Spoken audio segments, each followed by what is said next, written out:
시청자 여러분 안녕하십니까? 뉴스9 윤정호입니다. 양곡법을 비롯한 6개 쟁점 법안에 대한 첫 거부권을 행사한 한덕수 대통령 권한대행이 장관들에게 전권을 가졌다고 생각하고 소관 업무를 챙겨달라고 당부한 것으로 파악됐습니다. 야당의 공세에 좌고우면하지 말고 각 부처들이 적극 대응하라는 의미로 보입니다. 민주당 지도부가 청소대행, 절도범이란 표현으로 권한대행을 압박한 것에 대해 내부적으로 반발 기류가 적지 않다는데요. 계엄 사태 이후 수세적이었던 정부 기조에 변화가 올지 지켜볼 일입니다. 첫 소식 정민진 기자의 단독 보도입니다. 임시 국무회의를 소집한 한덕수 권한대행은 국회의 입법권과 입법 취지는 최대한 존중돼야 하지만 고민과 숙고를 거듭한 결과 불가피하게 제2요구, 즉 거부권을 행사할 수밖에 없다고 했습니다. 그리고 양곡법을 비롯한 6개의 법안에 대한 정부의 재검토 결과와 거부권 행사 이유를 10분에 걸쳐 설명했습니다. 마음이 매우 무겁습니다. 그러나 정부는 헌법 정신과 국가의 미래를 최우선으로 하는 책임 있는 결정을 하지 않을 수 없습니다.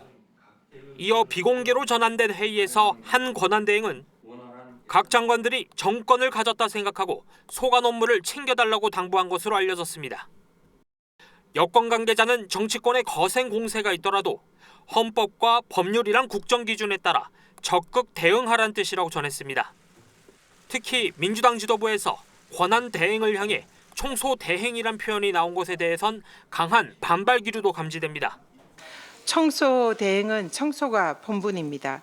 주인의 물건을 자신의 것처럼 사용한다면 절도범이 됩니다. 총리실 관계자는 헌법 체제에 대한 모욕일 뿐만 아니라 공무원에 대한 모욕이라고 비판했습니다. 정부는 연말이 시한인 김건희 여사 특검법과 내란 특검법에 대한 거부권 행사 여부도 헌법과 법률에 따라 결정하겠다는 입장인데 분리 대응할 가능성이 있는 걸로 전해졌습니다. TV조선 정민진입니다. 한덕수 대통령 권한대행의 거부권 행사에 민주당은 거칠게 대꾸했습니다.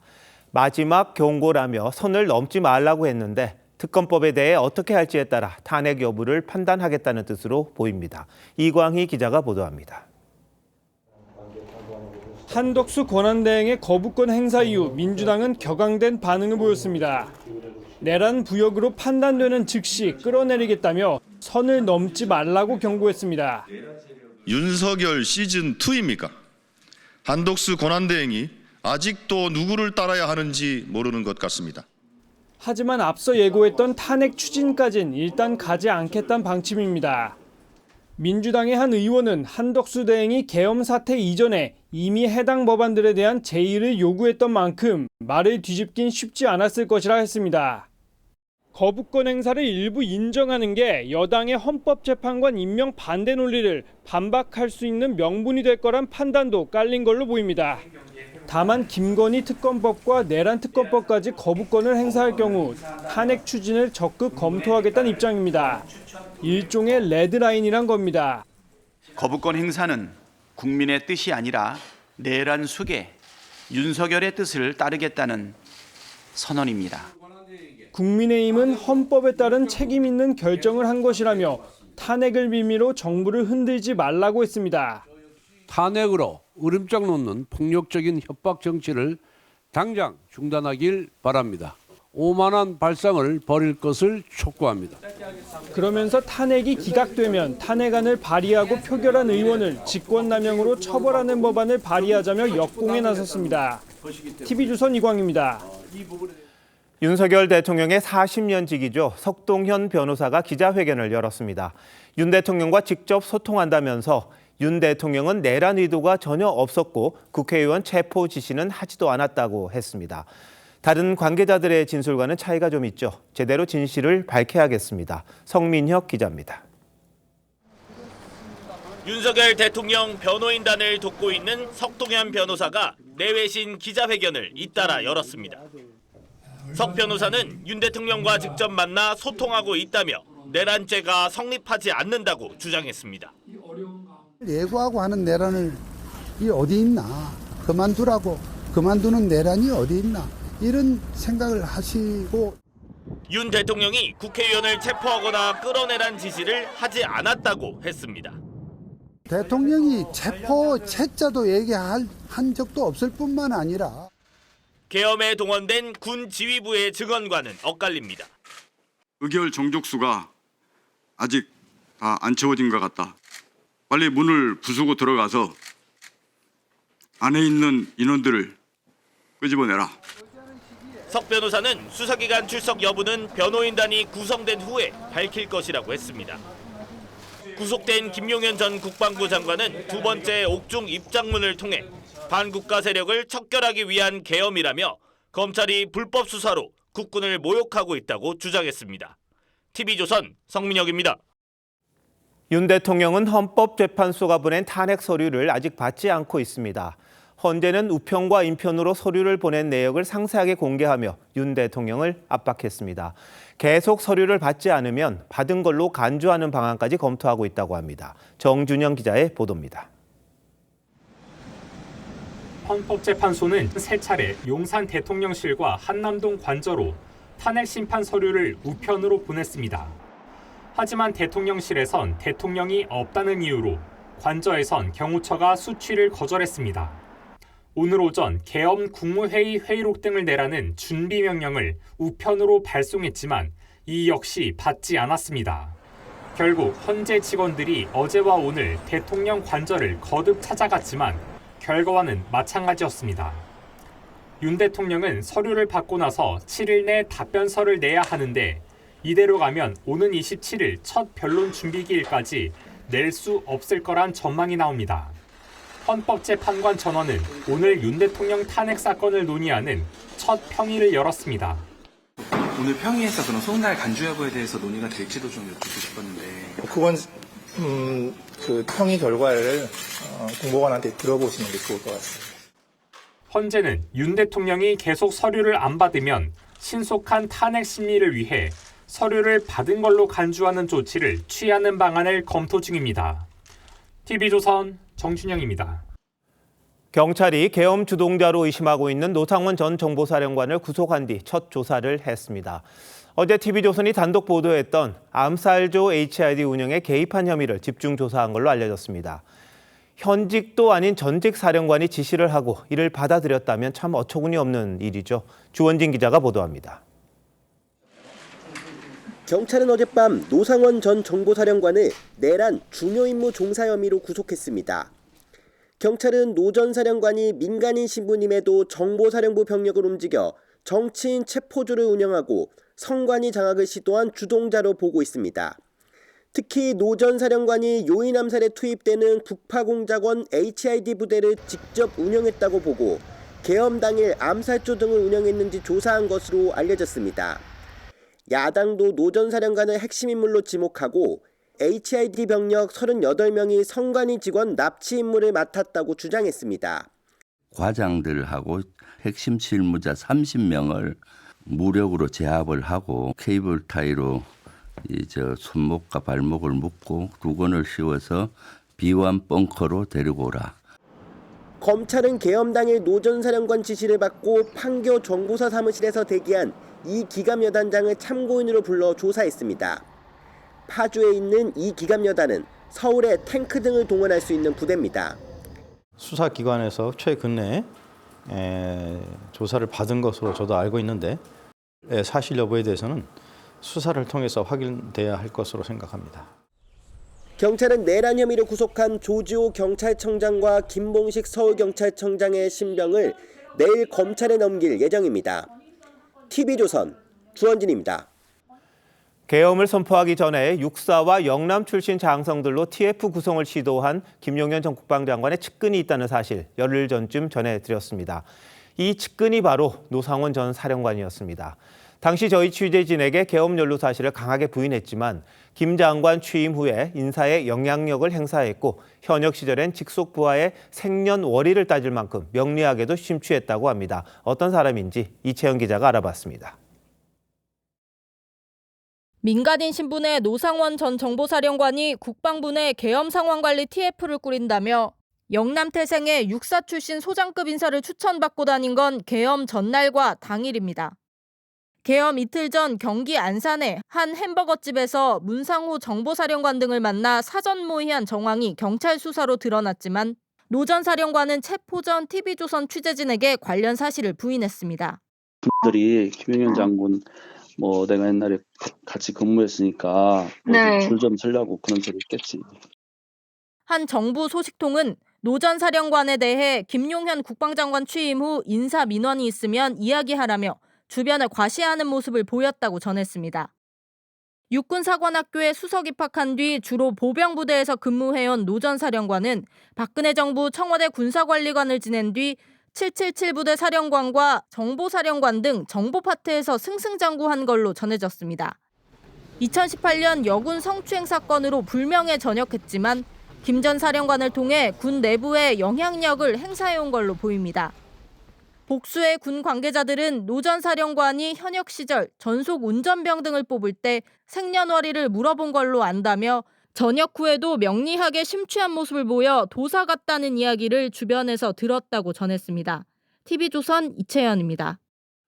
검찰 특별수사본부가 비상계엄 사태를 수사 중인 경찰청 국가수사본부를 압수수색해 본부장의 휴대전화까지 제출받았습니다. 비상계엄 당시 경찰이 군의 요청을 받고 형사 10명으로 이뤄진 국회 체포조를 운영했다는 혐의인데요. 일단락되는 듯 했던 수사기관 간 갈등이 재발하는 모양새입니다. 신유만 기자의 보도입니다. 서울 서대문구에 위치한 경찰 국가수사본부입니다. 검찰 특별수사본부는 오늘 오후 3시 30분부터 약 2시간가량 국수본 일부 사무실을 압수수색했습니다. 압수수색 대상은 계엄 당일 방첩사와 연락이 이루어진 국수본 7층 기획조정실입니다. 검찰 특수본은 우종수 국수본부장을 포함해 고위 관계자 3명과 실무계장 1명의 휴대폰을 압수했습니다. 특수본은 영등포경찰서 국방부 조사본부도 동시에 압수수색했습니다. 검찰은 방첩사 실무진이 국수본에 향후 합동수사본부에 들어갈 수사인력 100명을 요구했고 영등포경찰서 강력계 형사 10명이 현장에 체포조로 투입된 걸로 의심하고 있습니다. 국수본은 방첩사 연락을 받고 현장에 있던 10명의 명단을 불러준 것뿐이라며 체포조 의혹을 부인했습니다. 검찰의 압수수색에 대해선 우 국가수사본부장 등 참고인의 휴대폰을 압수한 것에 대해 매우 유감이라고 밝혔습니다. 이에 대해 검찰 특수본은 법원에서 발부한 영장이라고 재반박했습니다. TV조선 신유만입니다. 윤 대통령에 대한 탄핵안이 가결된 이후 국민의힘은 여전히 혼란스럽습니다. 탄핵안에 찬성표를 던진 걸로 알려진 의원들을 향해 문자 폭탄이 쏟아지는가 하면 일부 의원은 근거 없는 소문에 시달리고 있다고 합니다. 이런 가운데 당 차원의 대국민 사과가 필요하다는 목소리도 있습니다. 박한솔 기자입니다. 지난 14일 윤석열 대통령 탄핵안 표결 때 찬성표를 던졌다고 공개한 국민의힘 김상욱 의원의 휴대전화입니다. 모르는 번호로 끊임없이 전화가 걸려옵니다. 죽이겠다 이러는 거죠. 엄청나게 전화 오죠. 차단 전화. 이게 다 협박 전화들이에요. 김 의원이 의정 활동을 일일이 민주당에 보고한다는 근거 없는 소문이 퍼지고 있는가 하면 지역구인 울산에선 김 의원을 매국노라고 비판하는 기자회견이 열리기도 했습니다. 제 뒷조사를 시키고 과거에 변호사 했던 모든 것을 파겠다 하고 또 겁박을 주고 찬성표를 던진 것으로 알려진 다른 의원들에게도 문자 폭탄이 쇄도하는 등 사정은 비슷합니다. 한 의원은 탄핵에 찬성했지만 색출 작업이 우려돼 할 수 없이 반대표를 던지고 인증샷을 남겨뒀다고 털어놓기도 했습니다. 내부에선 자성의 목소리도 나옵니다. 김대식 원내수석 대변인은 의원 108명 전원이 비상계엄 사태에 대해 대국민 사과를 해야 한다고 했습니다. 비대위원장이 누가 되든 선출이 되면 국민 여러분들께 정말 석고대죄를 해야 된다. 저는 이렇게 생각을 합니다. 권성동 원내대표는 선수별 의견을 수렴한 뒤 다음 주 초 비대위원장 인선을 발표하겠다고 밝혔습니다. TV조선 박한솔입니다.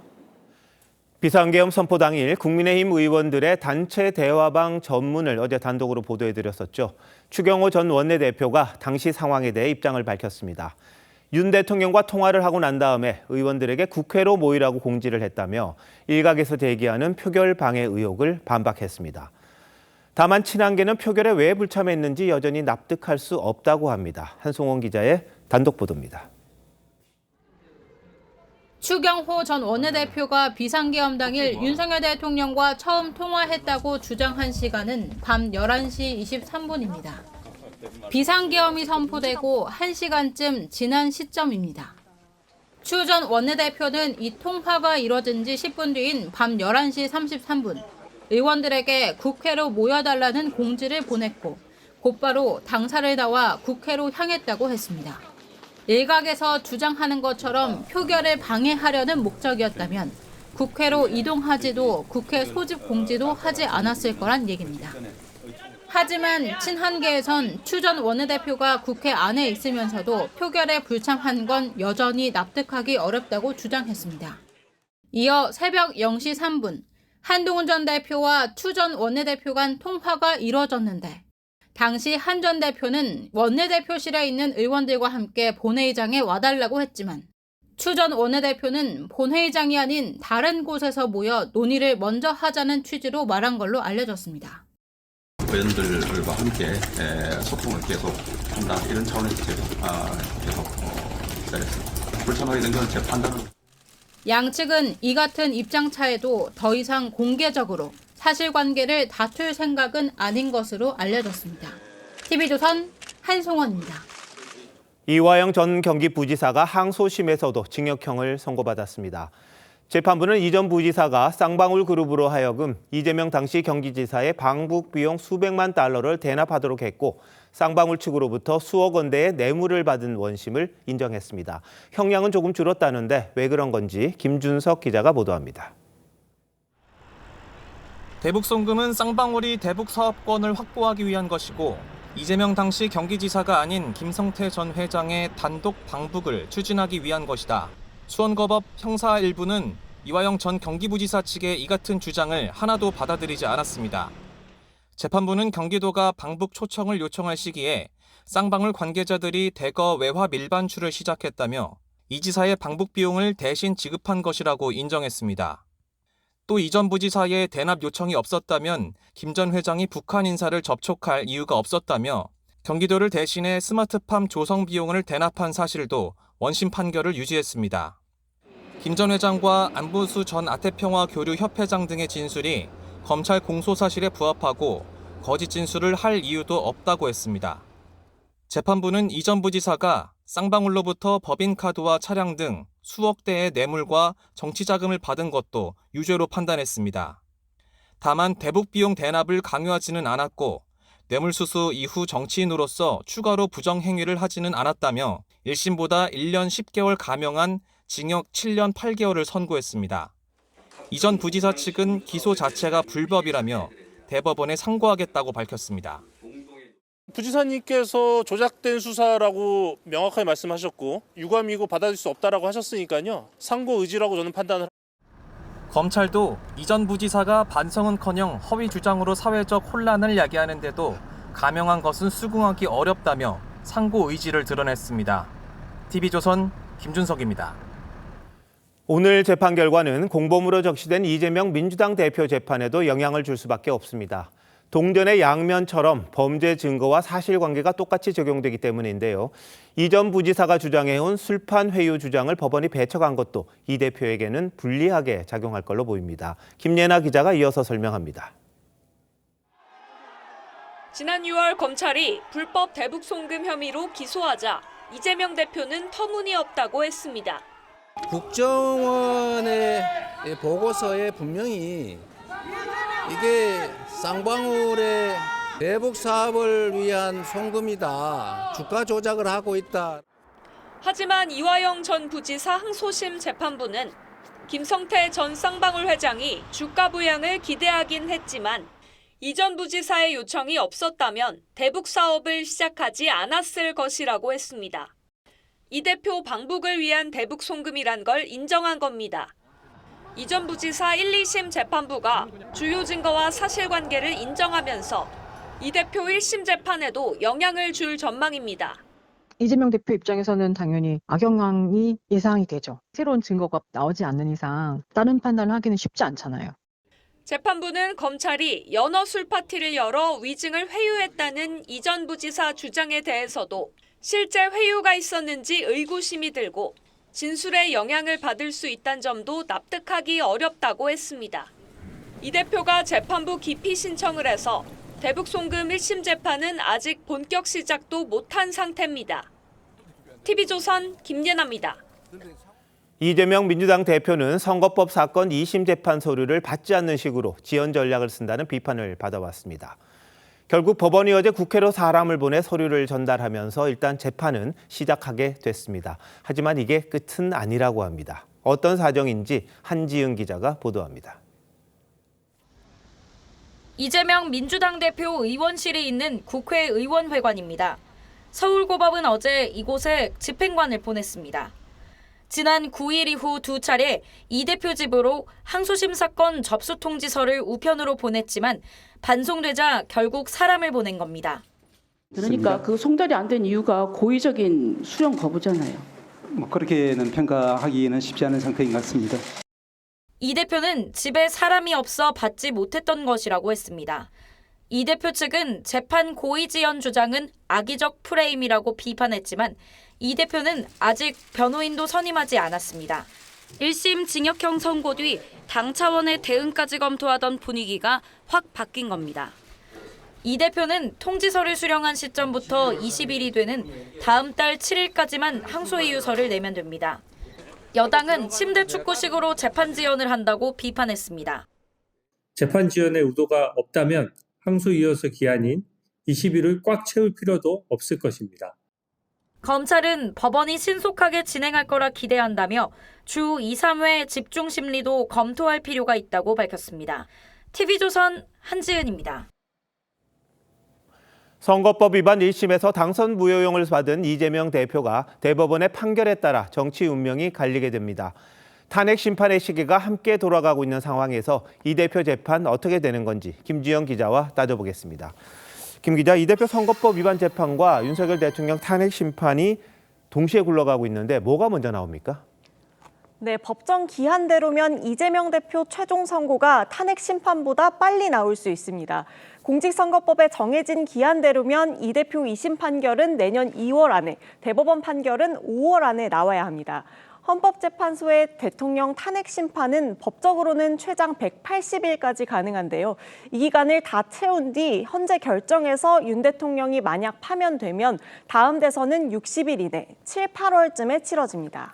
그런데 이 대표 선거법 재판은 예정보다 더 훨씬 늦어지고 있잖아요. 네, 2심 재판이 2월 안에 나오긴 사실상 불가능한 상황입니다. 소송 기록 통지서 수령이 늦어지면서 재판 전에 내야 되는 항소이유서 제출 기한이 내년 1월 7일이 됐습니다. 그러면 법원이 재판 준비와 본 재판 심리를 할 시간이 한 달 남짓밖에 남지 않은 건데요. 법조계에선 가명에 사활을 걸어야 하는 이 대표가 유무죄부터 다시 다툴 가능성이 높고 재판부의 판결문 작성에도 통상 최소 한 달은 필요하기 때문에 기간 안의 선고는 어렵다고 보고 있습니다. 그러면 현실적으로 탄핵 심판 전에 대법원 판결 나오기는 힘들겠네요. 네, 최근 5년간 법원의 선거법 위반 평균 처리 기간 통계를 보면 2심이 161일, 3심이 131일씩 걸렸는데요. 통계를 기반으로 보면 이 대표의 2심 재판은 탄핵 심판 전에도 나올 가능성이 있지만 대법원 판결까지는 쉽지 않을 수 있습니다. 만약의 상황이긴 합니다만 조기 대선이 치러지고 이재명 대표가 만약 당선이 됐다. 그럼 바로 대통령이 되는 건데 그때도 대법원 판결은 계속 되는 겁니까? 그렇게 되면 초유의 상황이 벌어질 수 있습니다. 대통령은 재직 중에 형사상 소출을 받지 않는다는 헌법 84조 때문인데요. 이 형사상 소추에 이미 진행 중인 재판도 포함되는지에 대해서는 아직 헌법재판소도 판단을 내린 전례가 없습니다. 현직 대통령을 재판에 세워서는 안 된다는 법 취지를 생각하면 진행 중인 재판도 중단해야 한다는 주장이 나옵니다.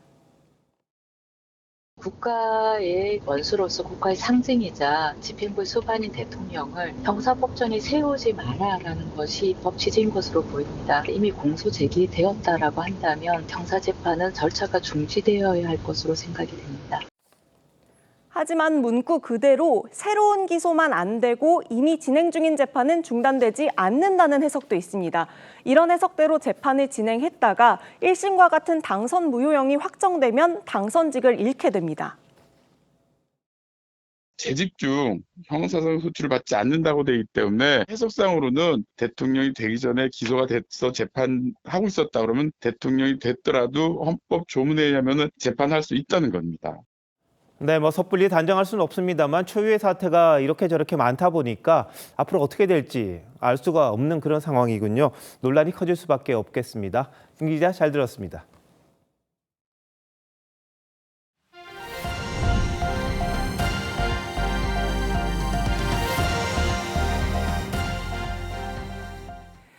공천 개입 의혹의 핵심 인물 명태균 씨의 휴대전화에서 15만 개가 넘는 파일이 나왔다고 합니다.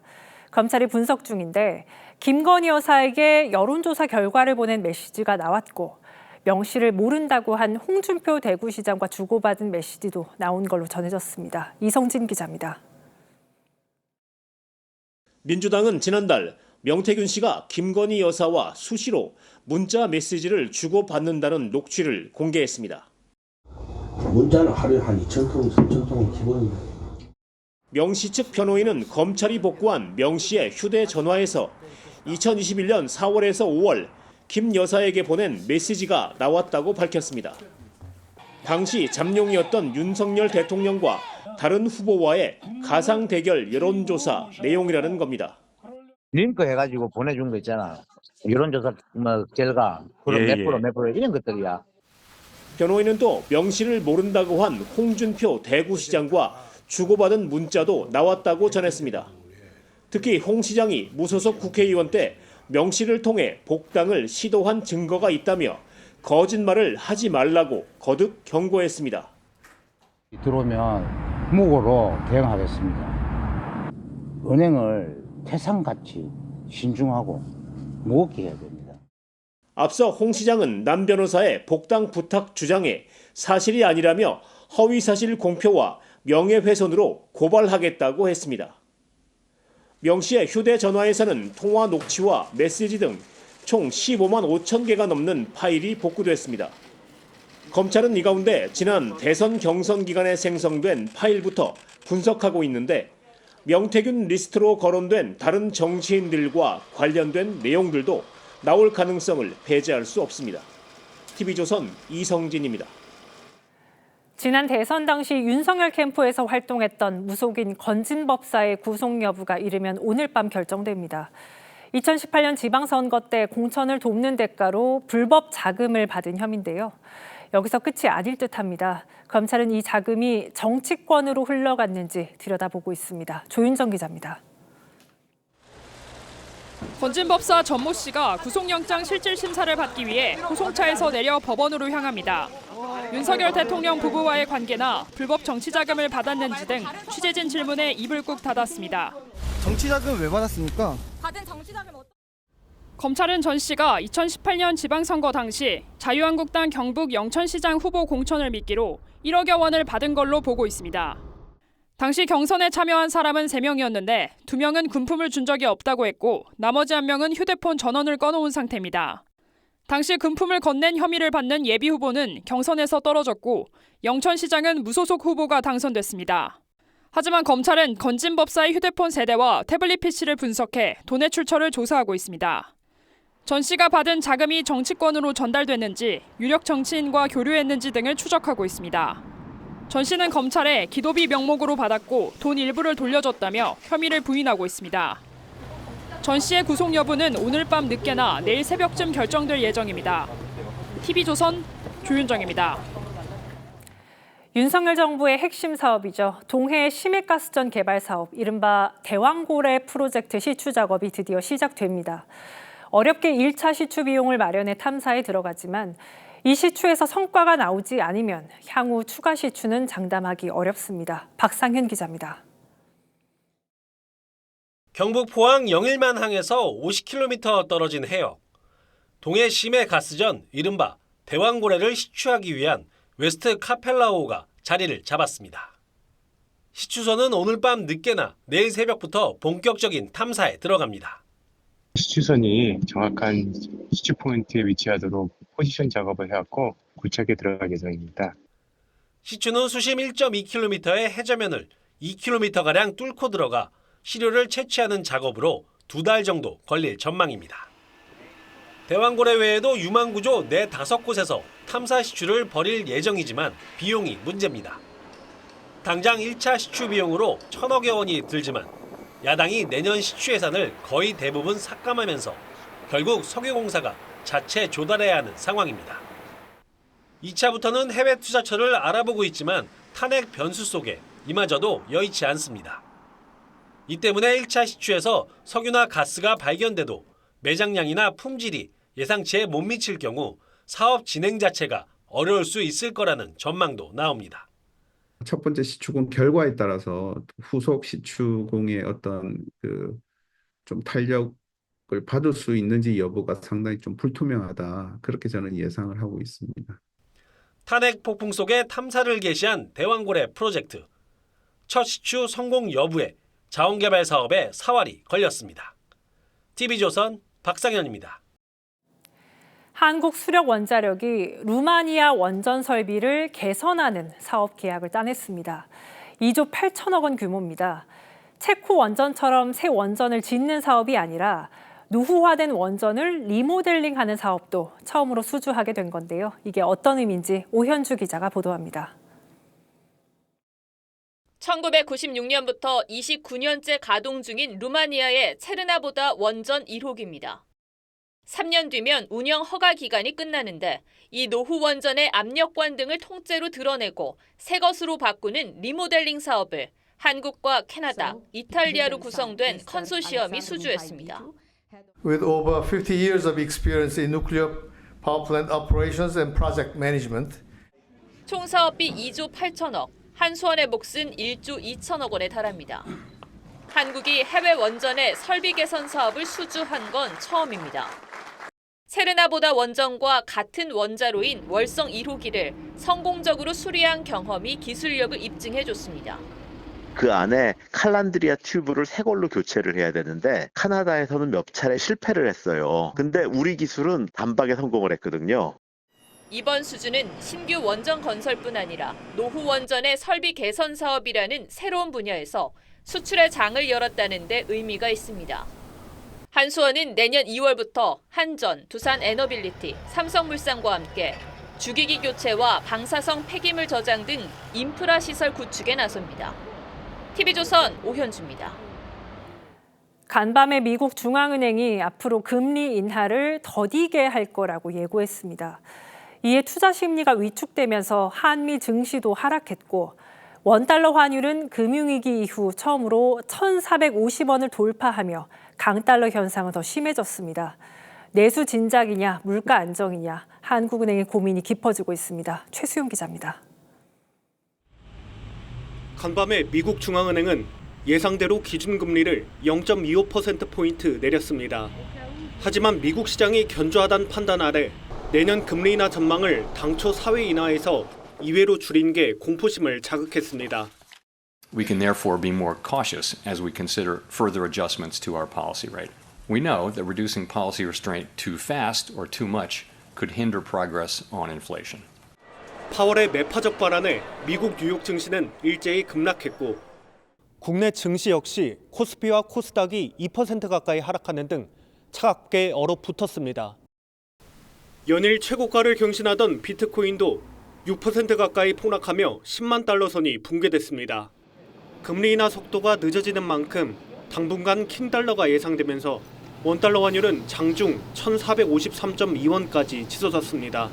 1,450원 돌파는 2009년 글로벌 금융위기 이후 15년 만입니다.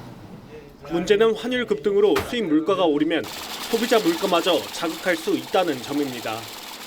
아무래도 기업들의 투자 심리라든지 이런 것들이 조금 약화될 수 있는 부분들도 있고요. 또 수입 물가라든지 이러한 쪽에서 좀 악영향을 미칠 수 있는 부분.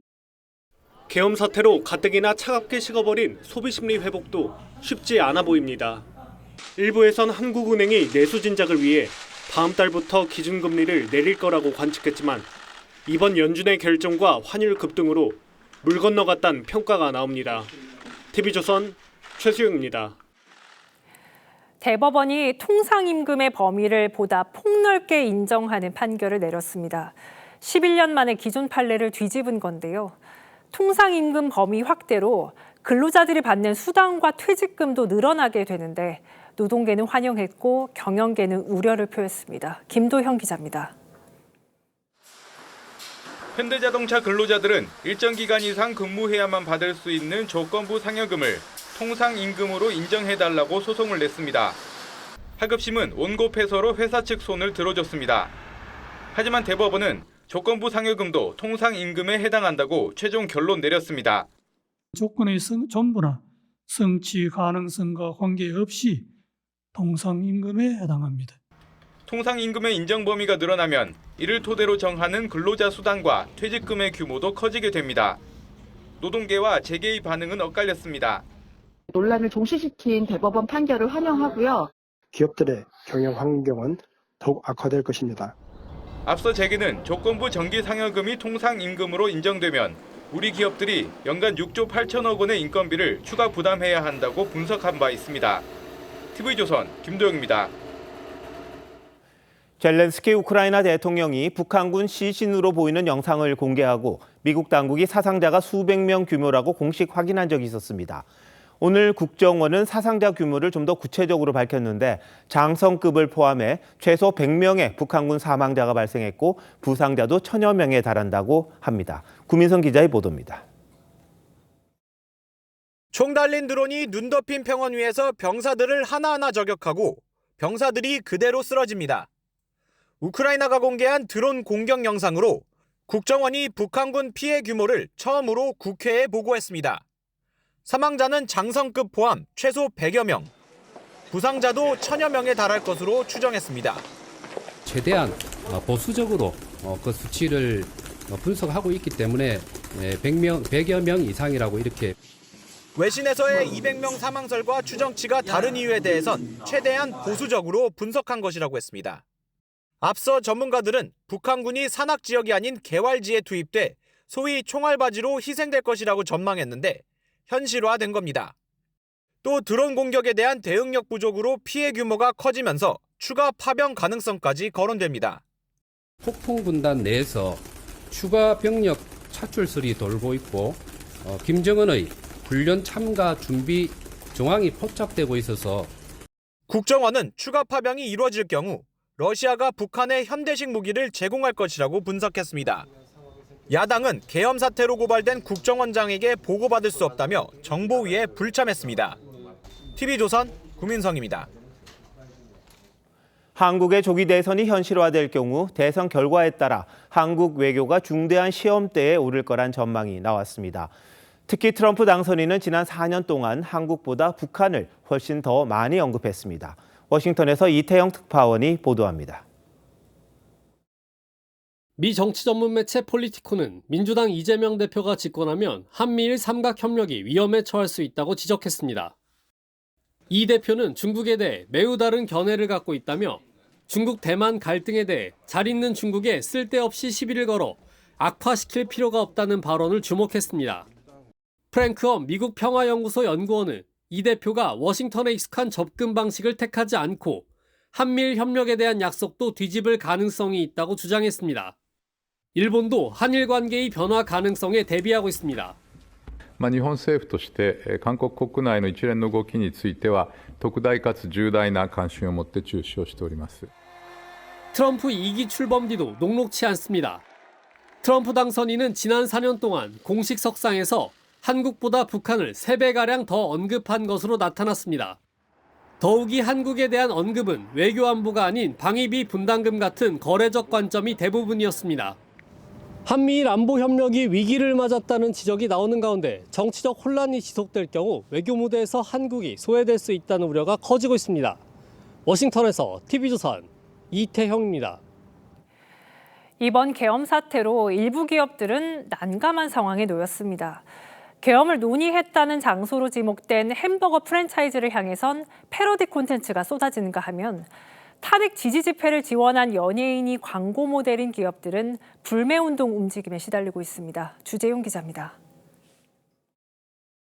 큰 게를 버거에 넣은 개엄버거, 햄버거에 계란 4개를 넣은 이른바 내란버거, 실제 제품이 아닌 AI가 만든 패러디물입니다.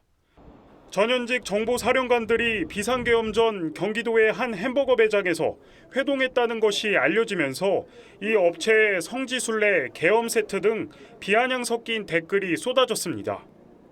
브랜드와 해당 매장 위치가 이렇게 논란이 되고 있는 거에 대해서는 좀 당혹스러운 게 사실이고요. 난데없는 불매운동에 휩싸인 기업들도 있습니다. 한 유가공업체는 탄핵 반대 입장을 보인 윤상현 의원의 처가라는 이유로 맘카페를 중심으로 불매 목소리가 일었습니다. 보수 성향의 인터넷 카페 등에선 탄핵 지지 의사를 보인 연예인을 광고 모델로 쓴 기업들을 공개하기도 했습니다. 명단에 포함된 한 피자 프랜차이즈는 모델 교체 사실까지 공지하며 성급기에 나서기도 했습니다. 연예인이 광고에 나오는 제품들을 불매한다는 것 자체는 잘 이해가 되지 않는 부분이고요. 한 미국인 유튜버는 해당 연예인을 미국 중앙정보국 CIA에 신고하자고 하는 등 도를 넘은 비난도 늘고 있습니다. 계엄 탄핵 불똥이 튄 기업들. 적극적인 해명도 하지 못한 채 소가리만 하고 있습니다. TV조선 주재용입니다. 의대 증원 영향으로 수시 최초 합격자들의 등록 포기율이 지난해보다 높아졌습니다. 의대에도 합격한 상위권 학생들이 대거 등록을 포기한 걸로 보입니다. 이렇게 합격자 발표와 등록이 진행되고 있는데도 의료계는 여전히 내년도 모집 중단을 고수하고 있습니다. 황민지 기자입니다. 윤석열 대통령 탄핵안 가결 이후 의료계와 정치권이 처음으로 공식 대화에 나섰습니다. 어려운 시기일수록 서로 협력하고 대화하는 것이 무엇보다 중요하다고 생각합니다. 의대 증원 백주화를 요구하는 의료계의 강경 목소리는 여전합니다. 그가 추진하던 정책 역시 전면 중단되어야 합니다. 하지만 이미 2025년도 의대 정원의 67.6%인 3,118명의 수시 최초 합격자 등록도 어제 마감된 상태입니다. 의대 증원 여파로 합격을 하고도 등록을 포기하는 사례도 늘고 있습니다. 연세대와 고려대는 수시 합격자 절반 가까이가 등록을 포기했습니다. 특히 자연계열의 포기 비율이 높아 의대에 중복 합격한 상위권 학생들의 이탈이 큰 것으로 보입니다. 연쇄적으로 중상위권, 중위권, 중하위권 대학에까지 어떤 추가 합격의 이동 현상들이 좀 크게 발생할 수 있는 상황이 나타나고 있다 이렇게 볼 수 있죠. 같은 의학 계열이라도 의대를 선택한 합격자들이 늘면서 치대와 약대 등의 등록 포기 비율도 지난해보다 크게 증가했습니다. 의대 증원으로 의대 쏠림 현상이 가속화되고 있지만 의료계는 기존 입장을 고수하고 있어 입시 혼란이 더욱 커질 거란 우려가 나옵니다. TV조선 황민지입니다.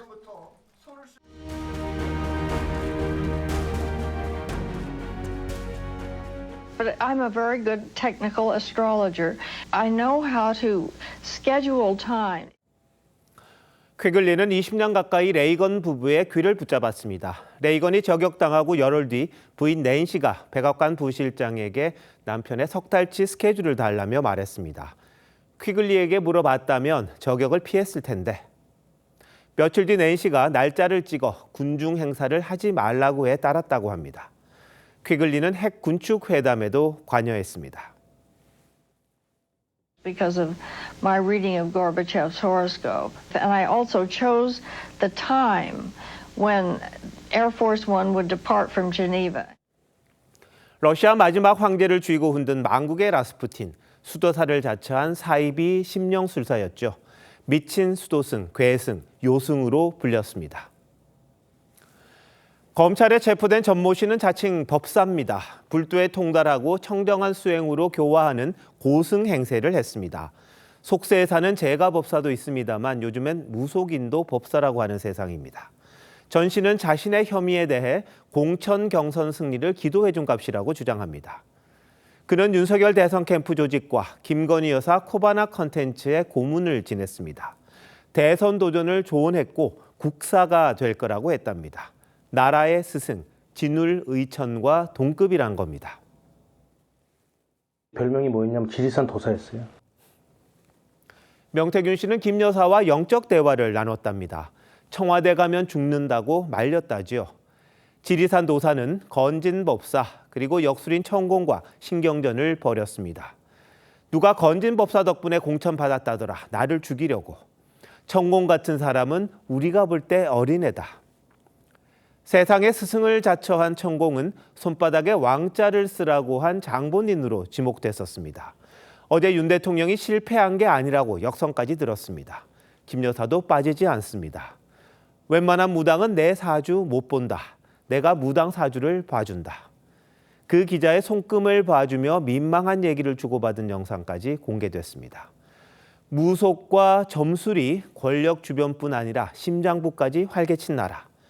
무너지기 직전에 멈춘 거야말로 하늘의 뜻인 듯합니다. 12월 19일 앵커 칼럼 오늘 스승, 도사, 법사, 그리고 여사였습니다.